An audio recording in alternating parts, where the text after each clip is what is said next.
Garry just unleashed one of the boldest callouts of the year, laying out a clear blueprint for how he believes he can break Islam Makhachev's historic run and claim the welterweight title. Garry insists he's operating on a higher level than the elite at 170, including Shavkat Rakhmonov, the only fighter to ever beat him.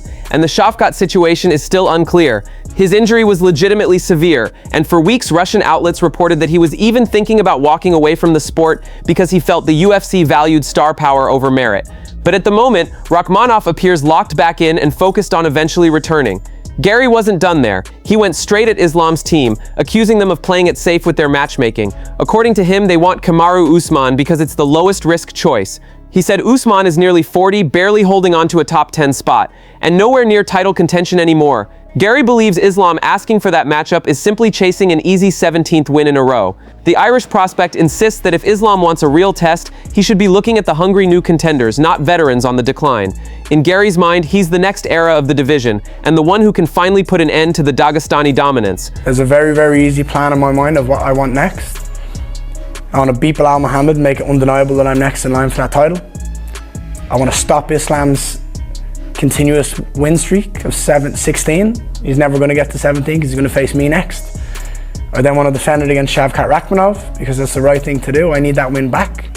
Prove to the world and to myself that I am just levels above him. And then I want to fight Carlos Prates in Rio de Janeiro. Do it in the most beautiful place in the world. Beat him in his own country, my adopted country. The Brazilians love me more than I love him. That's a fact. In the welterweight top 5, Jack Della Maddalena has been facing a storm of criticism since his loss to Islam Makhachev.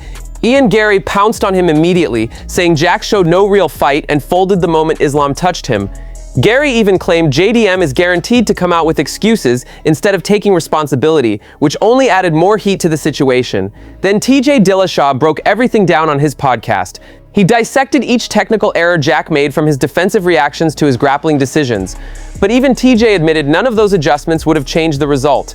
Islam's wrestling is built on a lifetime of experience, and at welterweight, very few can survive that. Right now, the only fighters fans believe have a real chance of troubling Islam at 170 are Kamaru Usman, Shavkat Rakhmonov, and Garry, the only man who ever took Shavkat's back and put him in real danger on the ground. Makhachev won't return until May 2026. Ramadan is approaching, and Ilia Topuria will fight before that. So when Islam finally comes back, we'll know exactly who's waiting for him. Now let's get into TJ's breakdown. So you got to keep him going backwards. As soon as JDM started respecting the takedown too much and not coming forward is when Islam was able to hit those. Like, look, he sets up his double leg from this distance now. Like, JDM's like giving him this distance to where before he was coming forward and throwing big hooks and keeping him on his back foot and keeping him chin high and backing up. That's where he could have beat him. But as soon as he like gives him his distance and lets him be comfortable, Islam dives in on those double legs, and they're fast. They're fast double legs. Yeah. But Islam's got good striking, but his biggest weapon in his striking is his threats of takedowns. I mean, doesn't come from a wrestling background. This is like decades of wrestling. Yeah, I mean, he's trying these buggy chokes and things on the ground, but like jiu-jitsu is not fighting.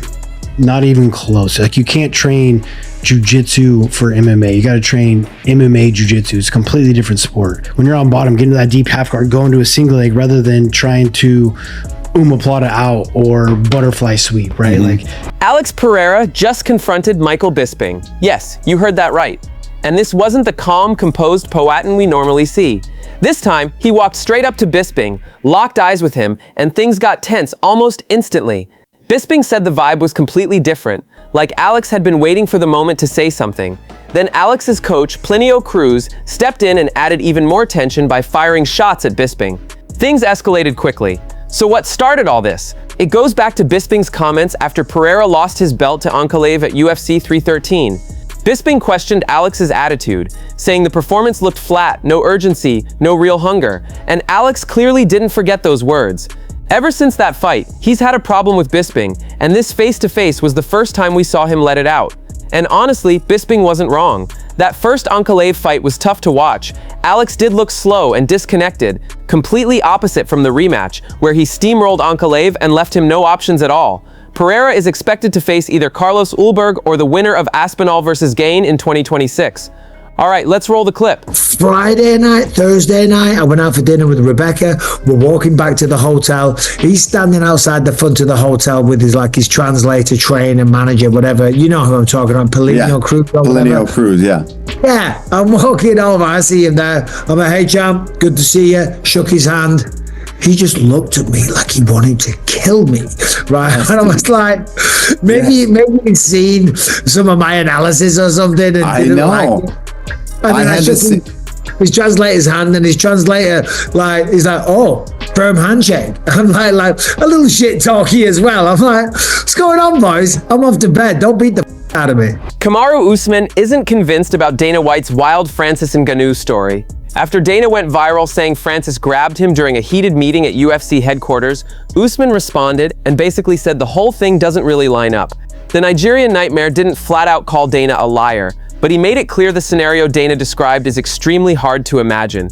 Usman said that when you picture the scene Dana told Francis storming into his office, demanding 50 grand, ordering Dana and Hunter around, it just doesn't make sense. That's the mental image people got from Dana's quote. And to Kamaru, it's unrealistic. He said people around Dana act differently. Everyone stays sharp, everyone behaves a certain way. You don't just walk into Dana's office, grab him, demand money, and start yelling orders at him and Hunter Campbell. That's why he doesn't buy the story as told, even if he isn't outright calling it fake. In his words, he just doesn't think it happened in the way that quote made people picture it. In a recent appearance, Dana White explained how fighters are supposed to make their money the right way, not by barging into offices demanding bonuses. Let's play it